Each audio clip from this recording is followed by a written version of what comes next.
text Diego again.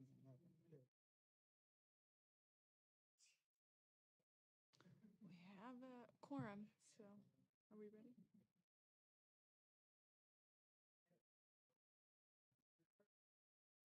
Okay. Good evening, everyone. I now call to order the regular meeting of the Board of Trustees of Oak Grove School District on June 25th, 2026 at 5 p.m. May I have a motion and a second to approve the agenda? I move to approve the agenda. Second. All in favor?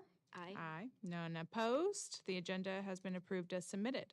The board at this time will recess to the closed session to discuss 2.1 to confer with labor negotiator pursuant to Government Code Section 54957.6 and 2.2 Public Employee Performance Evaluation Superintendent.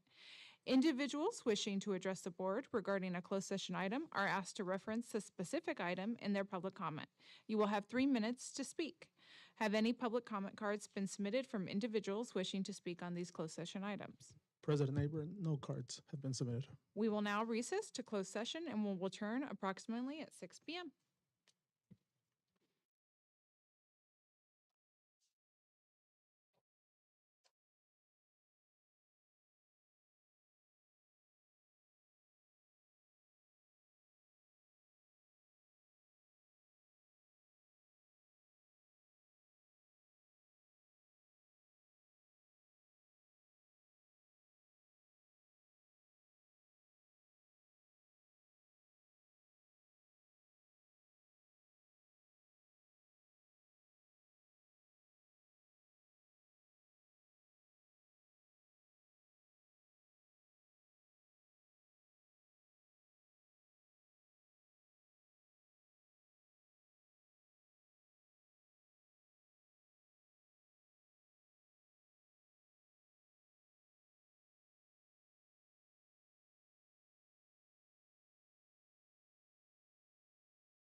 Welcome to the regular board meeting of June 25th, 2026. There are many opportunities for the public to address the board, public comment, or during a specific agenda item.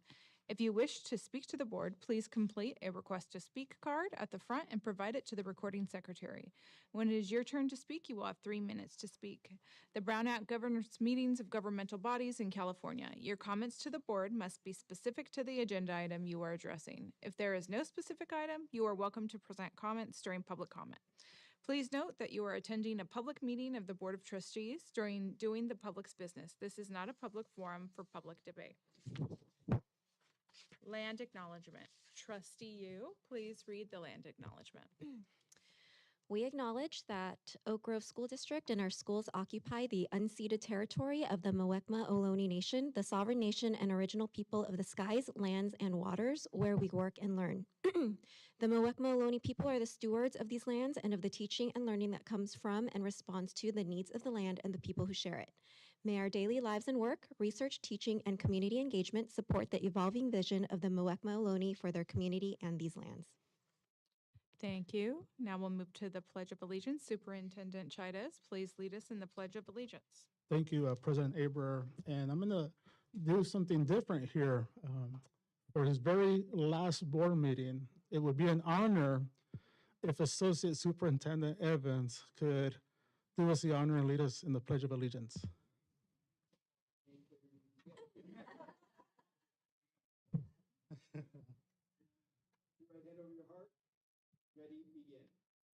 Pledge allegiance to the flag of the United States of America and to the republic for which it stands, one nation, under God, indivisible, with liberty and justice for all. Thank you. Superintendent's report. Superintendent Chides, please provide your report. Okay, thank you, President Aber. I would like to take a moment to express my heartfelt gratitude to our Board of Trustees for your unwavering support this year and every year, of course, your partnership and dedication to our students, staff, families, and community. It's been an honor to serve alongside you, learning together, problem solving together, along with our executive team here, and looking forward to next year. I'm also pleased that this week our district received a notification from the California Latino School Boards Association, CLSBA, that our district was one of two districts. There's over 1,000 districts in California, and we were one of two selected to receive the Latino Educational Advancement and Distinction Lead Award. So I'm very proud of this recognition, and this recognition, what they told me was for the academic growth of our students in the dashboard, in the state dashboard, all the different colors going from orange to green, green to blue. So they saw that growth, but also for our work with diversity, equity, inclusion, and belonging with our DEIB district-wide committee, and where there's a board member Otila Salazar Torres is in that committee district-wide, led by Associate Superintendent Amy Bowles. And there's also board action, board resolution. For our teachers, it's a adjunct duty for them to participate in. So they saw this as a model district-wide program that has been long-standing. Also, I'm especially pleased to share that as of today, all 18 of our school principals, as of today, they have 4 more days, all 18 of our school principals will be returning for the 2nd year in a row to lead their schools for 26-27. And that is remarkable because it doesn't happen often. Our principals are growing, they're leading, they're working collaboratively with their staff, their community, and strong leadership and stability is important that exists throughout our district to continue to build those relationships and positive culture. And also, I know our Human Resources Department is very happy about that because that means no interviewing over the summer. So we'll cross our fingers. So thank you, principals, and to all of our administrators, actually, for your leadership. And I also want to thank our associations. I see President Chuck Baylight here from CSEA, and Elias from ASME, and Luis Velasquez from OGA. We do this work together. We also meet every month with our executive team. So I look forward to continuing that work together. So thank you. And now, at this time, I would like to recognize Associate Superintendent Mark Evans one more time, as this is his final board meeting before retirement. I want to personally thank Mark for his outstanding leadership, his dedication, his visibility, and his service to our district, and just with all the bonds of modernization. It's been, an awesome 4 years, Mark, and congratulations on your 38 years of public service and public schools. You definitely will be remembered here. So we are grateful for your lasting impact that you've made in our district. We wish you well, to you and Eric, and to your family, and good health, a lot of hiking and traveling. So thank you, Mark. At this time, I would like for the board to join me, also with our executive team and Mark, to present Mark with a certificate, and then we'll take a group picture.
President Aber, at this time, this concludes my comments for the evening, and also if any board member would like to make any additional comments. Thank you. Okay, I'll go ahead and make a comment. It's time, Mark. It's time. So since Mark announced his retirement earlier this year, I've definitely had a couple of chances to say something, and each time my response has always been, no, not yet. It's not time. Because for me, as long as you were sandwiched right between Amy and Janae, I knew that it just wasn't real yet, right? You were still here, you were still presenting items and helping us make sense of the budget. But today's your last meeting, and so here we are. So Associate Superintendent Evans, I want to say to you, thank you. Transitions are very hard for me, clearly. I'm a very sentimental person, but I want to thank you for your partnership, your patience, and your remarkable ability to translate school finance into something that the board could actually understand. You took one of the most complicated parts of our job, and you made it feel a little less overwhelming. So thank you for answering the laundry list of questions that I would send to you before every board meeting, the questions that I would throw at you during the board meetings, and sometimes they were the very same questions over and over again. So again, just thank you for your patience. what I've always appreciated most is that while you live in the numbers, you never lost sight of the people behind them. Every budget and business operations recommendation was grounded in what was meant for students, staff, and families, and I think that that's a rare gift. And that comes from the unique perspective that you brought, right? You were a former teacher, you were a former school site admin, and you know what it was like to stand in front of to stand in a classroom, to work directly with students, and to partner with families. So you always understood that budgets were never just about dollars; they were always about people.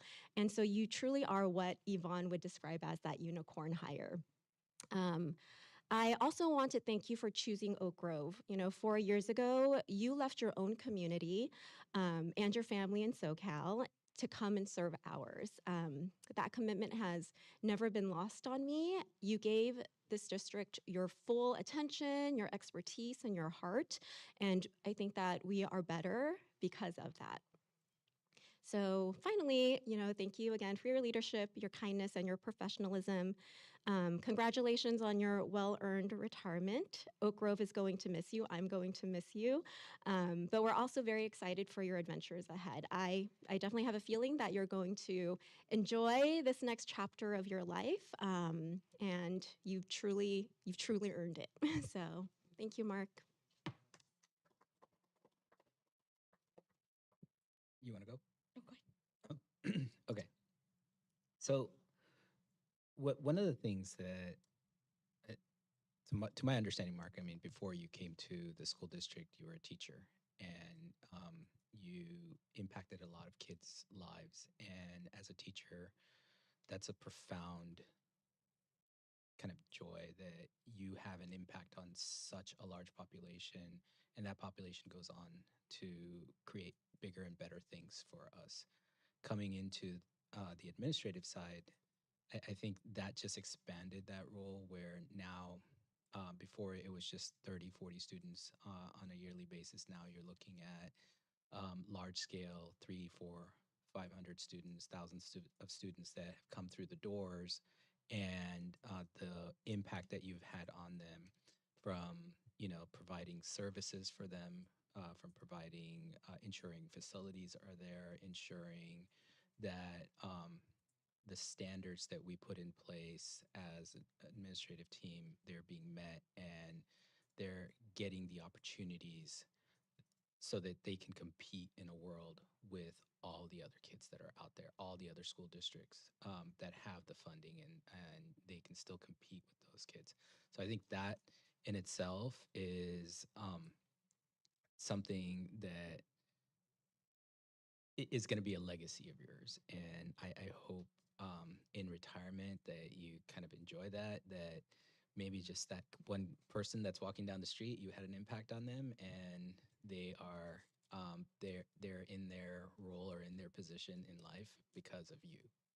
So with that being said, I know, like, I wrote this out a little bit, but um, so through the 38 years, you've never lost sight of the kids, and every policy you reviewed, every budget line, all the late night meetings that you've had, all the attention to details, answering our questions left and right. No matter how sometimes for my questions were psychotic or whatever it be. You kind of gave us a direction, you gave us guidance, and I am truly thankful for that. I hope in this next phase in your life you have a clear enjoyment with your family, and you take to heart that you've impacted all of us here.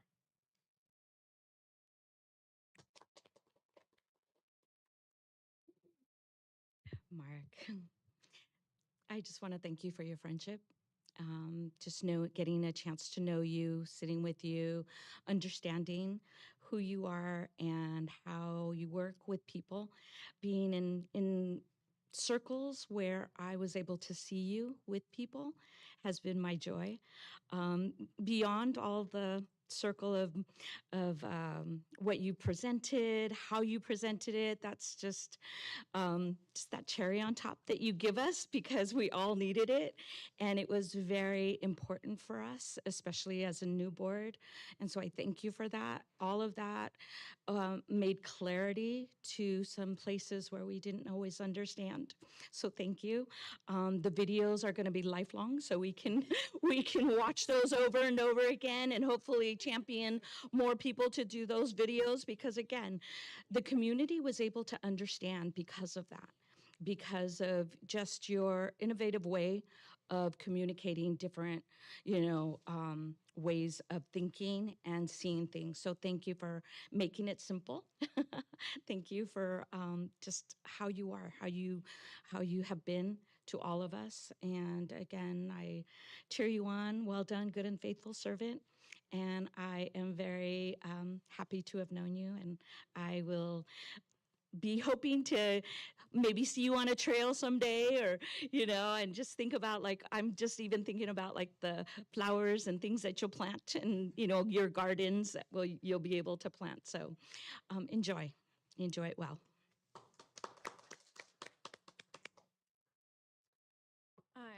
So I wanted to take this time to thank you for the past few years has been significant financial troubles for Oak Grove that you've oversaw. Same thing with our infrastructure and making sure that this bond program is actually seen into fruition. And we've seen that, right? And I've seen it go really bad, and it's gone really well here because of your expertise. Um, every challenge, you've been extremely professional. You've done it with integrity and commitment, the way that you've done for your students and now for this district. One quality I really appreciate has been your ability for your openness and transparency, and you're always willing to answer these difficult questions that everyone has, explain these complex issues, but also take in new ideas. I'm grateful for your willingness to embrace our recommendations, like holding community town halls that the district hasn't done before, and giving our families and staff an opportunity to understand your world of what the district's financial picture looks like, and your willingness to engage with the community out here. So thank you for your partnership, your leadership, and your dedication to Oak Grove.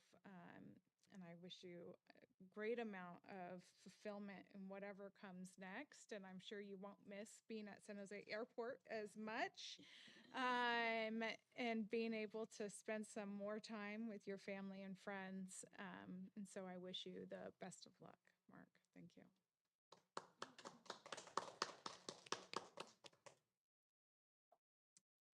And with that, we will close the superintendent's report. We have 3.5, the closed session. Under 2.1, confer with labor negotiations pursuant to Government Code Section 54947.6, no action was taken. 2.2, public employee performance evaluation under the superintendent, no action was taken. We'll now move to public comment. This is an opportunity for individuals to address the board on any school-related issue which is not part of this evening's agenda pursuant to Board Bylaw 9323. Members of the public shall not approach the dais at any time during any public meeting unless invited to do so. If a member of the public wishes to provide written or visual information to the board during the meeting, they should provide it to the executive team member who will distribute the information to the board if appropriate. Do we have any public comments? No public comment cards, President Aber. We'll move to 4.2, employee bargaining unit. Do we have any representative comments?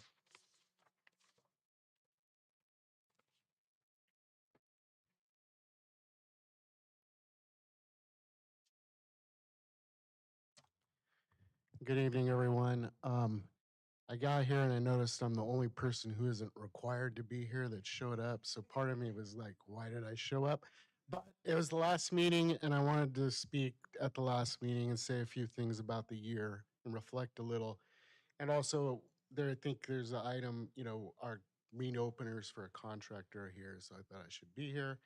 Um, So at the same time, it makes it easier because I get really nervous up here and there's not as much of an audience. So that makes it easier. Sorry if I go a little long, but I'm not competing with time for them. I'll try not to keep it that long. I might be a little personal, but more about a few things. But I just wanted to, it's a good year. I mean, it's the end of the year, and I just have to say, I found this year as the union president to be the most challenging one I've had. There's a couple of things. One, I had a health scare in November. I had the stroke.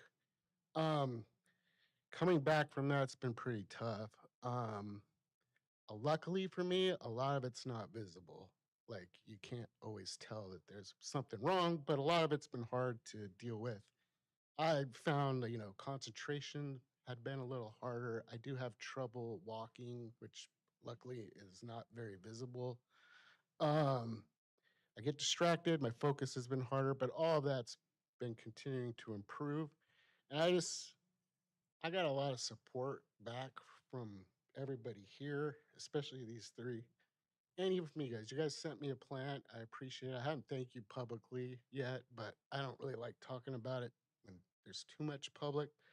Um, and everything's been improving and gradually improving. I expect next year to be pretty back to normal.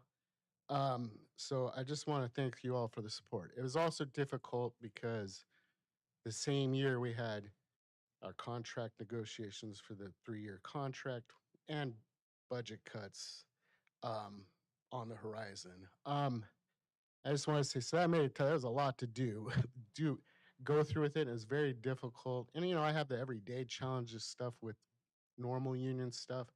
That's not that big of a deal. I'm used to it, but this year was kind of tough. But there are some good things that came out of it. We did get a pretty good raise, like a really good raise. um, Also, there was some displacements, but we managed to get everybody that wanted or needed it. We were able to place everyone that got displaced, and thank you, Amy, and everybody else involved. That was, awesome. Um, Also, maybe I didn't necessarily agree with everything that came from the board on that topic, and it's hard to as the labor representative. But I want to say that the meeting where we actually was decided and listening to you guys, you were very deliberative. It was well thought out. You guys were you're in a difficult situation. You have to deal with it. I just want to say I appreciate it that you did your job. Might have been difficult, but you were thoughtful about it and you did what you had to do. Some people could ignore it and try to brush it under, and you didn't. And on Mark, on your end, you happen to represent a lot of that stuff or whatever. You were excellent during that whole time too.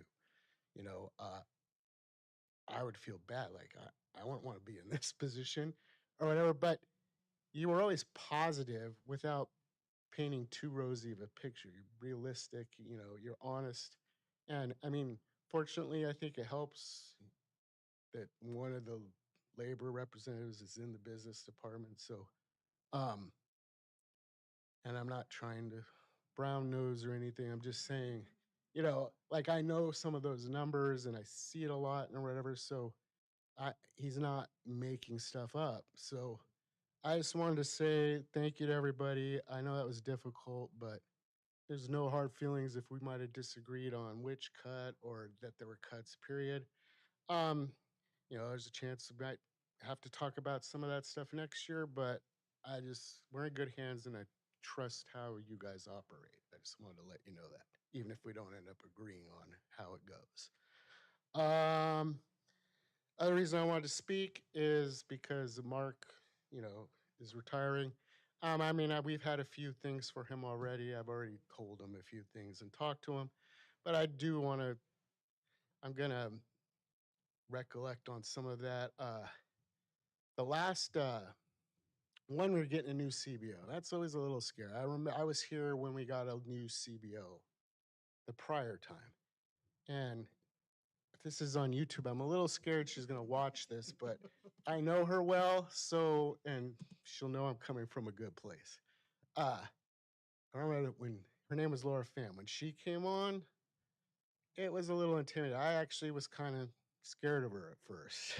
um, and it's hard to describe why, but she just could be intimidating. And I shouldn't admit this to the bosses and all this kind of stuff, but sometimes when I'm nervous or I struggle with something or whatever, my way of dealing with it is kind of goofing off. And I am a little bit of a goof off. I work hard and I'm a good worker, but I can goof off a little. And I remember after a while, I was like intimidated of her, but I had to get over it.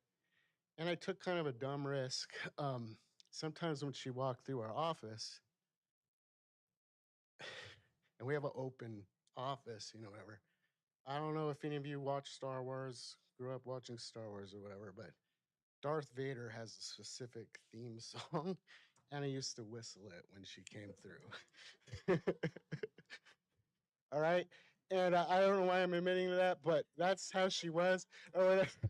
But she ended up like her last year and a half here. She took me under her wing and she helped me out with a lot of stuff. So when she was leaving, I was like, dude, we gotta get another one. And I love this person. Um, so it's scary to get Mark, but we had the interviews, and because I was a union president, I don't know that my role would have gotten. I'm in the business department. I don't know if I would have got selected to be on the panel, but because I was CSA president, I got to be on it. So I was in it, and I don't want Amy to ban me from future interviews because when you're on the panel, you're not supposed to talk about much of what's going on. But I'm going to say a few things, not specifics. I I'd been through a few interviews. Mark interview, there was maybe one after him, and I already knew who my number one was. It was Mark. The only thing like it was maybe a little, they call him the triple threat and whatever. But me and my reluctance was well, my last CBO was a CPA, used to work in accounting firm. My boss Molina used to be a CPA working at accounting firm. He comes from the education side. Is that a weakness or a strength? I didn't really know, but I knew like whatever, like personally being a boss and whatever, I just felt that this is the guy. And I remember they gave us like a quick bathroom break, but during it, and so I went out the hallway and I saw my boss Melina in the hallway. And I said, I know we're not allowed to talk about this, but I said, you better be on the same page. That's all I said. All right. But I didn't say who or what or whatever. She smiled and we went back and it ended up being Mark. And Mark, you were great. Like, one, I never was scared of you. And I'm not saying that in like you were a pushover or anything. It's just like you were easy to talk to and all that from the get go. You're a great boss. I know you're a level above, so I report to director and you're their boss, but you were all good to all of us, and I appreciate it. And I'm gonna miss you. That being said, I'm looking forward to next year. Um, Same stuff, we're going to have reopeners again, and maybe we'll have to discuss budget concerns. Um, we our elections are next year. They're usually in December or late November. Um, there's a chance there could be a change. But I am running, so there might be a chance where we continue the way we are, and if we don't, it'll be someone good, and I'll help them out. Um, but I think you're a good board, so I think in a lot of ways, and I think it's a great executive team. Um, and Amy, I gotta tell you, no offense, Yvonne, because you were the HR guy. I love working with Amy. She's great. Um, so that being said, I'm looking forward to next year. I'm a 12-month employee, so I work in the summer. The union, sometimes the union employees don't work in the summer, and everything kind of shuts down. But that's not the case with us. If anybody, the executive team, or if a board member needs to reach out, I'm around. So thank you. Sorry I went a little long, but I appreciate it. Thanks for the time. Have a good night. Thank you. We will now move to the consent agenda. Please present the agenda, Superintendent Chouettes. Thank you, President Aber. As our CSCA President Chuck Baylock just mentioned, tonight on the consent agenda, we do have an action item, the agreement with CSCA for 26-27, which is the parity 4.5% salary increase. I want to thank Chuck and his negotiations team from CSCA for their collaboration, their partnership. And it's important that we take care of our employees, that we take care of all of our employees because we are in the people business. So thank you, Chuck, for your leadership. So tonight, I would like to recommend that the board approve the consent agenda as presented. May I have a motion and a second? I move to approve the consent agenda as submitted. Second. All in favor? Aye. Oh, Not I roll always do call? roll call vote on this one, sorry. Nope. May we have a roll call vote? Member Yolakar, Member Torres, Aye. Vice President Yu, Aye. President Hebert. Aye. Motion carries. Thank you. We'll now move to 6.1, the Annual California Dashboard Local Indicators. Assistant Superintendent Anna. Okay, thank you, President Hebert and members of the board. I'm here to present to you our local indicator results for the California Dashboard. Next slide. So the California School Dashboard, as you know, is the state's tool to determine school or district performance using multiple measures of success. The state indicators are released in the fall, and they're shown here. So that's where we get our scores, or test score, chronic absenteeism, suspension rate, and English learner progress colors. And it tells us a little bit about how we rate in comparison to the rest of the state. College and career readiness and graduation rates have the asterisk because that's only for high school.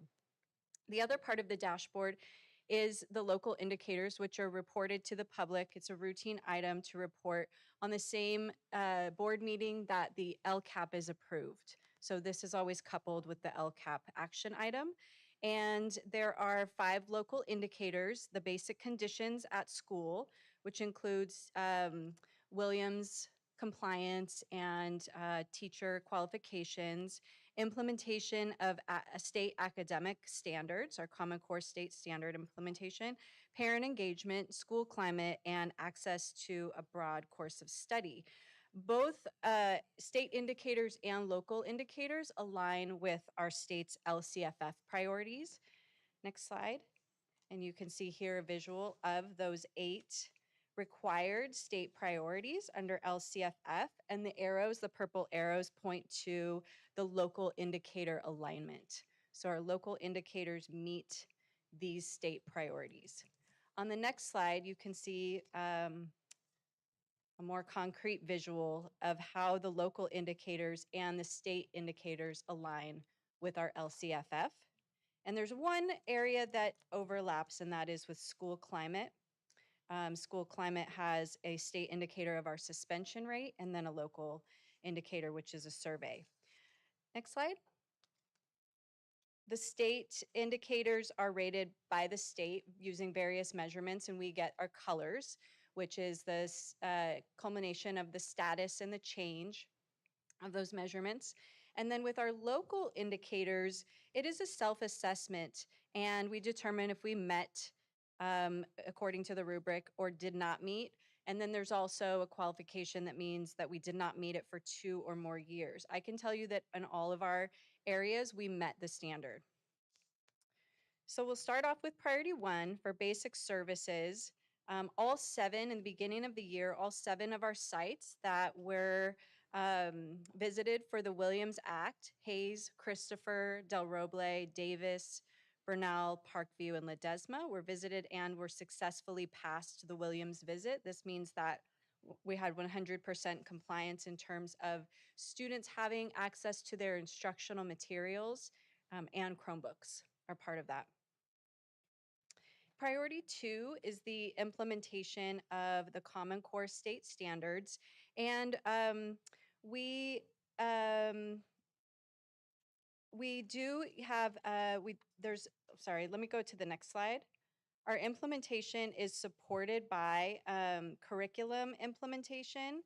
And for the first time Amy and I were talking about, for the first time in over a decade, we have recently adopted all 4 content areas, high quality instructional materials in which our teachers will not need to supplement with other materials. So in terms of intervention materials, in terms of differentiating or meeting students' needs, they will not need to supplement. And we feel very confident that in our implementation plan for math, language arts, science, history, social science, and the weaving in of the SEAL. The SEAL model will support our implementation. We also have coaching and training, so provided to veteran and new teachers, and that supports our Common Core implementation, and then monitoring of student and educator access to online resources. So we look at especially now with our math and language arts curriculum will be under one dashboard. It will be really easy for us to see how the curriculum is being utilized, at least the online component. It will be also helpful and useful for us to look at the online dashboard in terms of assessment and any of the exit tickets that students take. So a lot of their curriculum that happens online, we're able to access what they're using. All right, and then we have under parent engagement, this is a survey that the survey questions are implemented into the LCAP survey. So when parents go to take the LCAP survey, they have some extra questions. We used to do 2 different surveys. We had the LCAP survey, and then about a month and a half later, we would send out a local indicator survey, and we had a lot less response rate on that survey. So we wanted to couple them so we could capture more responses and get a better gauge. So some of the questions here that we ask, the strengths are that we create welcoming environments for all families in the community, and we have 79% agreed or strongly agreed. And then opportunities for growth is families understand and exercise their legal rights and advocate for their own children. That was at 57%.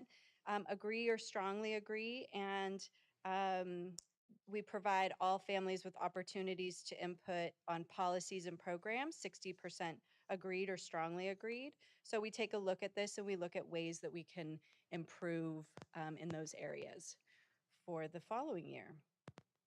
And then in priority 6 for school climate, we're looking at our safety, connectedness, and belonging survey. The survey goes out twice a year in the fall and the spring to our 3rd through 8th grade students.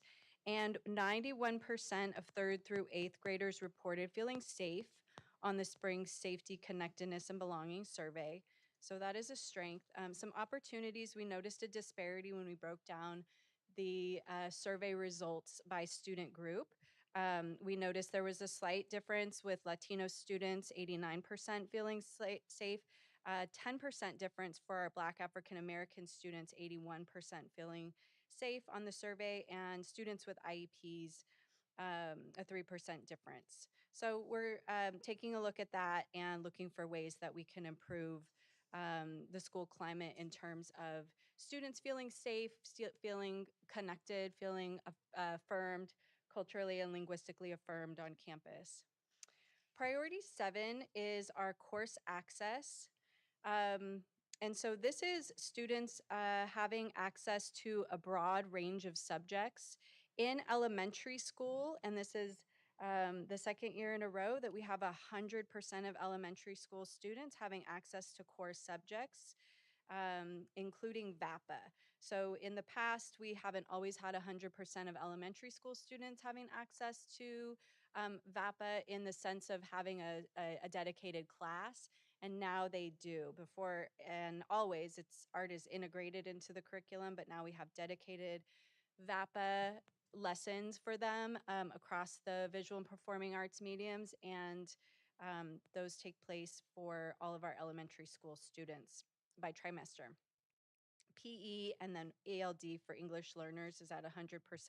We have 98.6% of English learners enrolled in an elective in middle school.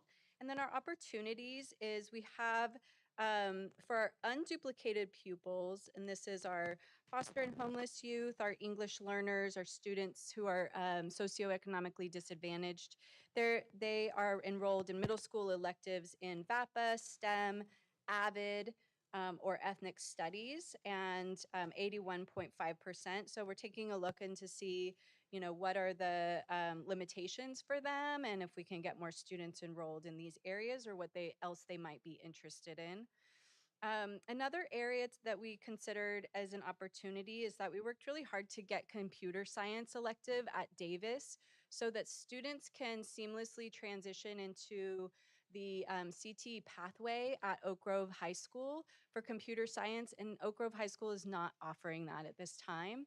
So it was a great pathway where students who completed the pathway in high school would have admission to San Jose State and could take their computer science pathway there, and then would have guaranteed employment at Cisco. And so we're going to continue our computer science elective at Davis and explore ways that we can support students in continuing the pathway in high school and college. Next slide. And then for our local indicators, like I said, we're reporting them to the public tonight.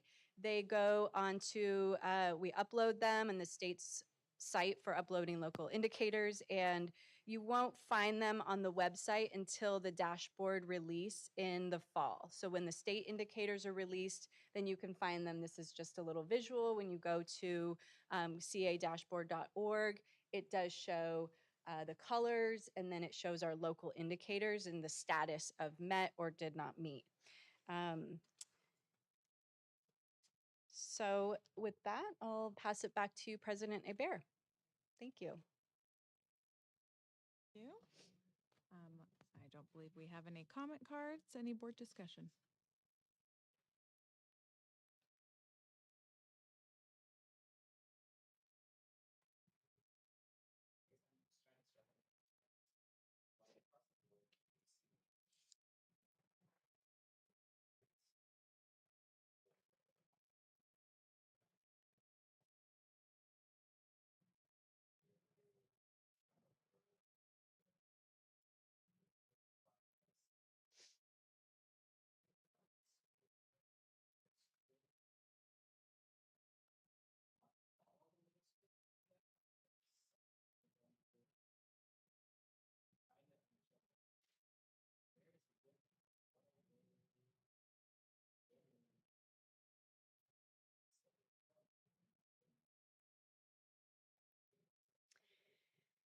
Yeah, so just for clarification, you're looking at our dashboard state indicator results?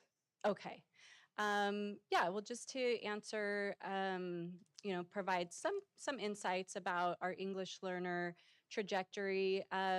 Typically, and we do get students who are newcomers or, newly enrolled in our district in upper grades or in middle school. So for those cases, newcomers could impact the test results because they're starting at a lower, base level. But by the time, if they start in our district in kindergarten or TK, they are either reclassified or they become long-term English learners. And sometimes that can be a challenge at the middle school level to get them up to speed. There could be any number of reasons why their progress is not accelerated, but that is something that we work on with our ELD centers in our ELD classes in the middle schools. They're very focused, mostly newcomers. They have a focused curriculum. So it could be the number of newcomers that is present at the other campuses. We'd have to look a little bit deeper into the data, but when we explore that, we then look at, well, what is the support that those campuses need in terms of curriculum and strategies in the classroom for for English learners as well as in the ELD classes.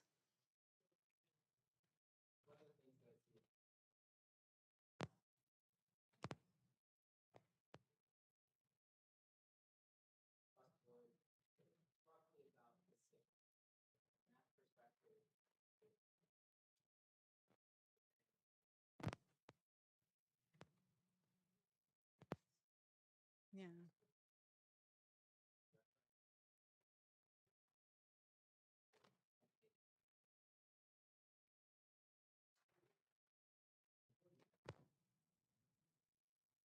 Yeah. Mm-hmm.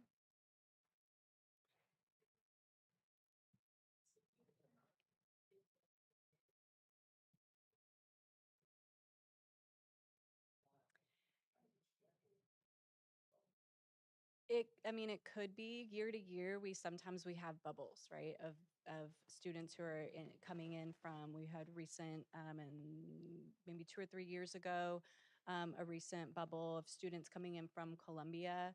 We had a large number of students coming from Afghanistan a few years back, and they come into particular neighborhoods because they find their community and they're being supported in that way. So it could be that, like I said, we'd have to kind of drill down and dig into exactly why it looks one way at one school and one way at the other school. Also, our newcomers don't have to take the language arts CASP assessment for 12 months that they're in the country for the first time, but they do have to take math. And what we do for the math assessment is that we provide designated supports for the students, which means we have to go into the assessment system and we actually check, they're going to have this support, that support. And some of the supports are that they get translated directions, that they have a glossary of words so they can click on a word and then hear the word in their home language. There's a myriad of, they have a text to speech feature where it can read it out loud and read it out loud in Spanish. So there's some math features there that kind of and then also a lot of the math questions are just numbers and they don't necessarily need the language. So that could be, why the math scores may be a little bit more stable, but the English learner progress, not as much at some schools. No, that's the state's, no, that is they can opt into the test, but is the state's, that is a function of the state testing is that newcomers do not take the language arts assessment. Yeah.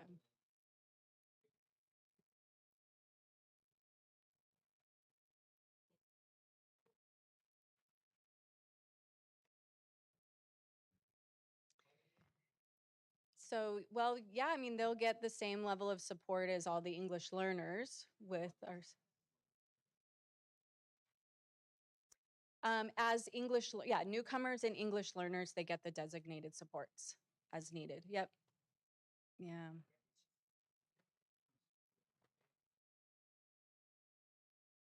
Yeah, and I'm sorry, don't have the state indicators pulled up in front of me because I'm really looking at the local, but we can certainly, our state indicator report will be, again in the fall, it'll likely be in November or December, the board report. So then we'll have new information and I'd be happy to go a little bit deeper on some of the data than we usually do. Mm-hmm.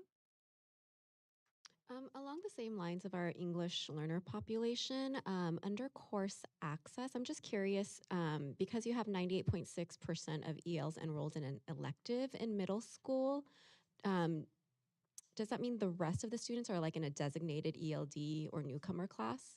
Yeah, it could be. I had because that should be considered an elective. So I had some similar questions about that, and also the 81% who are enrolled in those specific electives, and a little bit difficult to say without without the principals being able to being on calendar and being able to answer some of those questions that I had recently. It could be that they're just taking an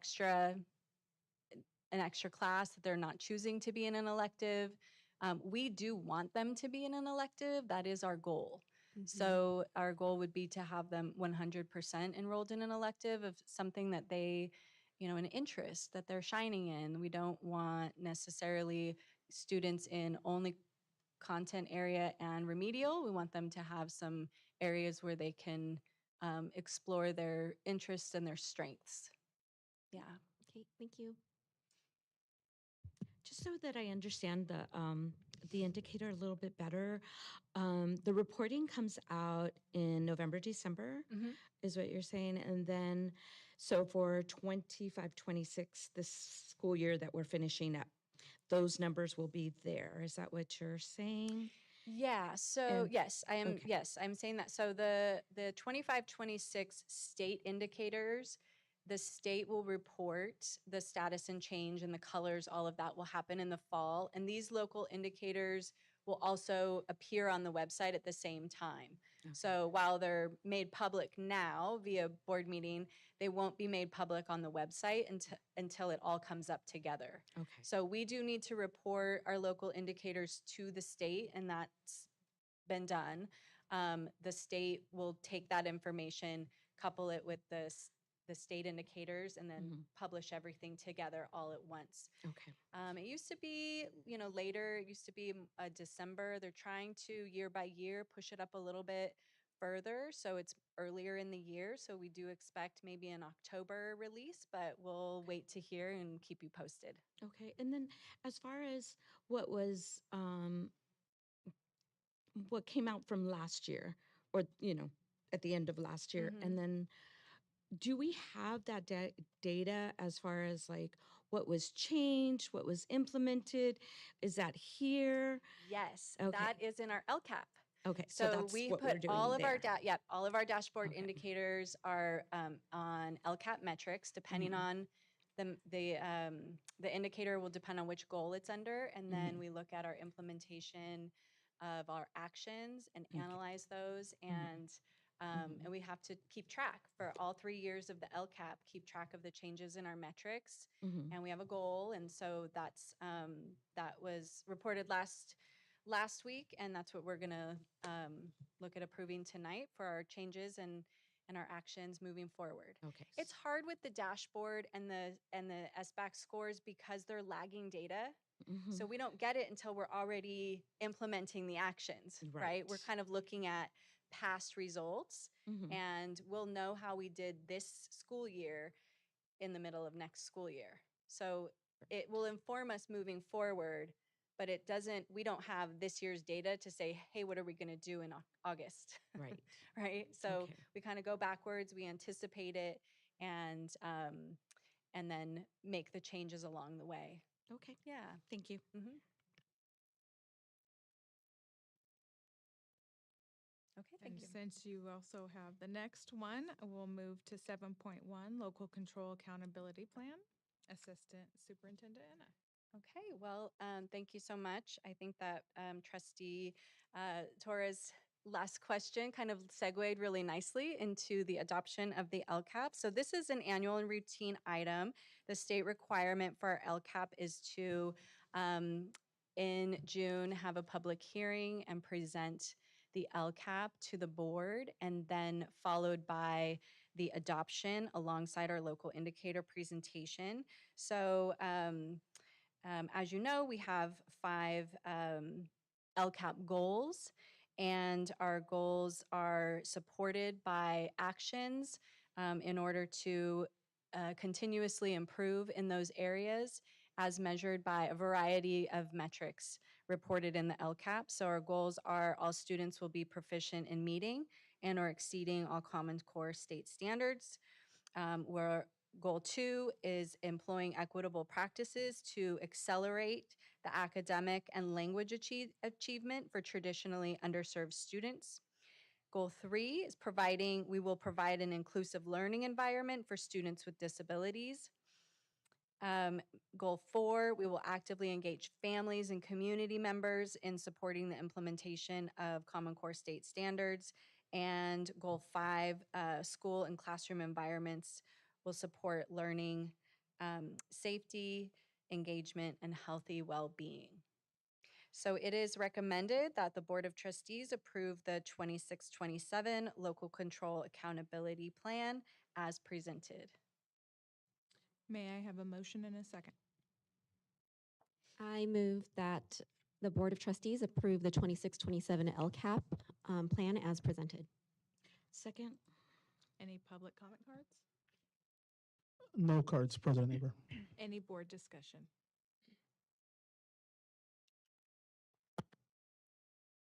Okay. May I have a roll call vote, please? Member Yolakar, Member Torres, Aye. President Yu, President Hebert. Aye. Motion carries. We will now move to 7.2, adoption of the 26-27 annual budget. Associate Superintendent Evans. Yes, thank you, President Hebert. In tandem with approving the local control accountability plan, we also asked for the approval of the 26-27 budget.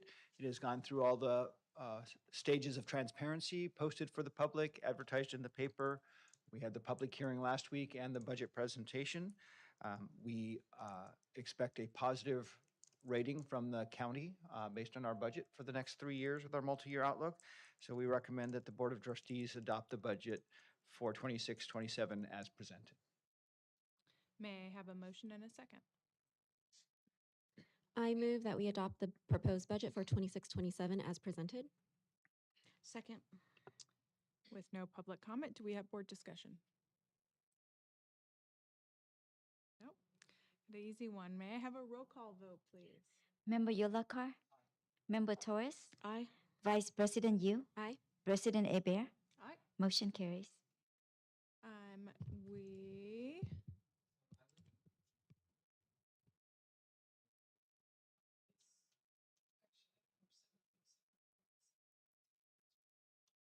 Yeah. You were reading my notes.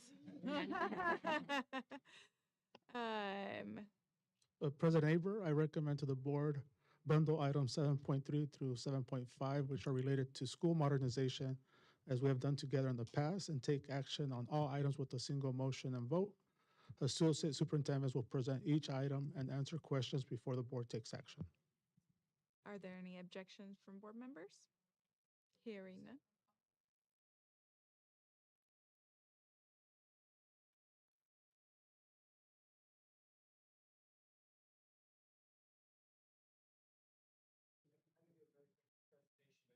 Okay, that's fine.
May I have a motion and a second to approve items 7.3 through 7.5?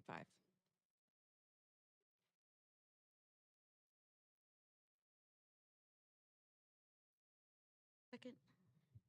We have no public comments. Any board discussion? None. May we have a roll call vote, please? Member Yolakar, Member Torres, Aye. Vice President Yu, President Abear. Aye. Motion carries. Fabulous. We're moving to 7.6, consideration approval to update the Oak Grove School District 25-26 executive salary schedule. This item brings forward an amendment to the 25-26 executive salary schedule. Earlier this year, the district concluded negotiations with all bargaining units and approved salary increases of 5.5 for district employees. Consistent with historical practice in alignment with agreements for represented and unrepresented employees, this amendment provides retroactive salary adjustments effective July 1st, 2025. The proposed adjustments include a 4% salary increase for the Associate Superintendent of Business Services and Human Resources and the Assistant Superintendent of Educational Services, and a 3.75 salary increase for the superintendent. The updated executive salary schedule is presented for board consideration. May I have a motion and a second? I move that the Board of Trustees approve the updated Oak Grove School District 25-26 executive salary schedule. Second. With no public comment, do we have any board discussion? Seeing none, may I have a roll call vote? Member Yolakar, Member Torres, Aye. Vice President Yu, President Abear. Aye. Motion carries. Moving to 7.7, consideration approval of an amendment to an agreement with the superintendent. The board has successfully completed the evaluation of the superintendent and executive team and has rated the performance as excellent. Due to the successful evaluation, the following considerations will be considered for approval by the board.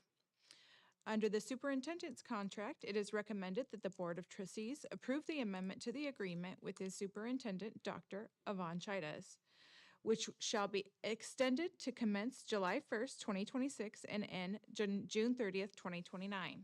The annual salary of the superintendent should be at step 3 of the salary schedule, which is attached and incorporated into the agreement as attachment A as presented. May I have a motion and a second? I move to, I move. I move to approve action item 7.7 as presented. Second. Any board discussion? None? May we have a roll call vote, please? Member Yolakar, Member Torres, Aye. Vice President Yu, Aye. President Abear. Aye. Motion carries.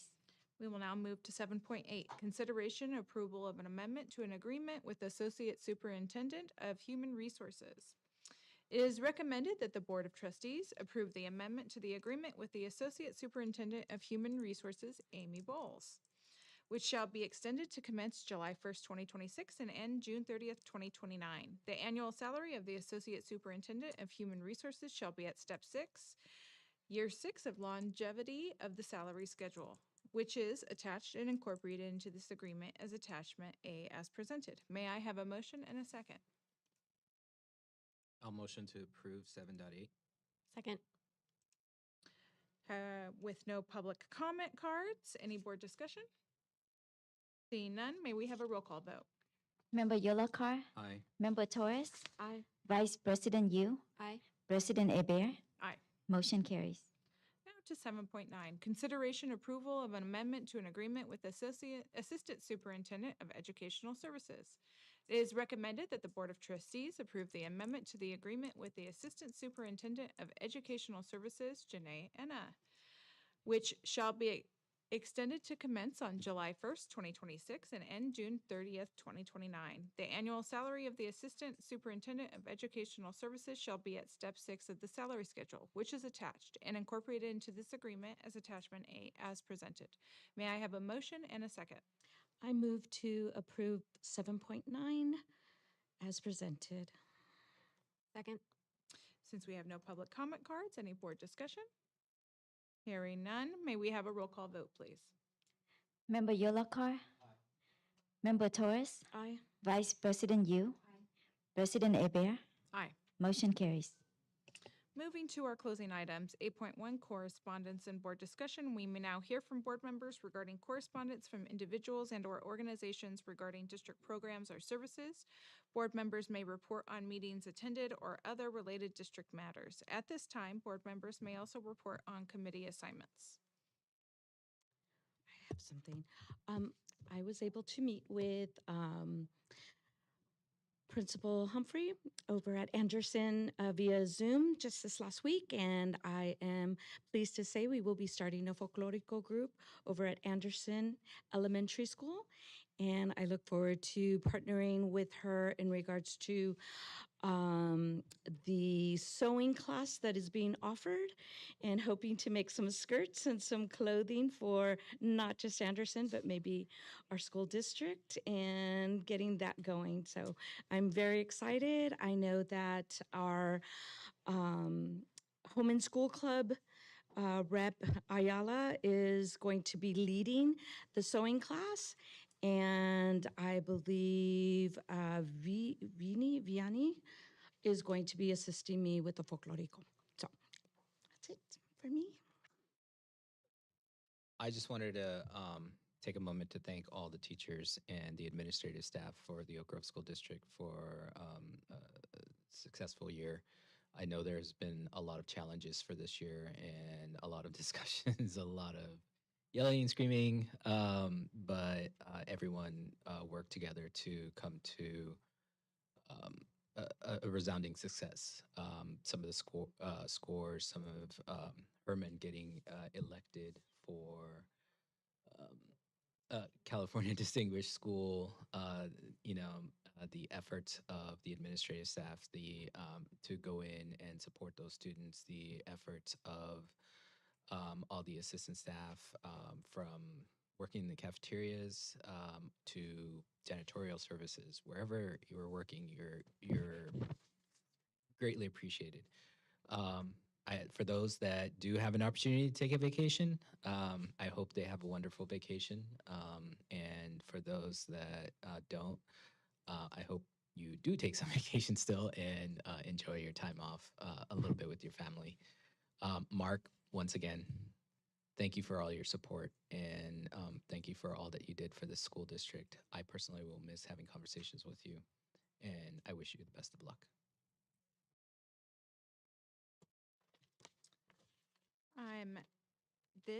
I wanted to report back that this week I was able to attend the Elevate Math program and computer science program that we're running out of Anderson with the Silicon Valley Education Foundation to understand how we're enhancing our students over the summer to prepare them for math in the coming year. So I'm grateful for the program. The kids were highly engaged, the teachers were engaged, and having private or tutoring connect right there in the classroom connected to their assessments as they're going forward with their curriculum, I think is really critical to putting them at grade level. And I wish everybody a fabulous summer. My son actually graduated 8th grade, and he participated in the Black program, and right now he's in Mexico in their leadership camp, having a blast with other African American young men. And I think that this program has really been one of the contributors to reducing some of the issues that we have with overrepresentation of children of color in our district. So I'm really thankful for that. And I hope we are all safe to come back in August for our upcoming school year. Thank you. May I have a motion and a second to adjourn the meeting? All in favor? The regular board meeting of June 25th, 2026 is adjourned at 7:08 p.m. The next regular board meeting of the Oak Grove School District will convene on September 10th, 2026. On behalf of the Oak Grove School Board of Trustees, I wish everyone a safe, restful, and enjoyable summer break. Thank you for your continued dedication and support throughout the school year. Good night.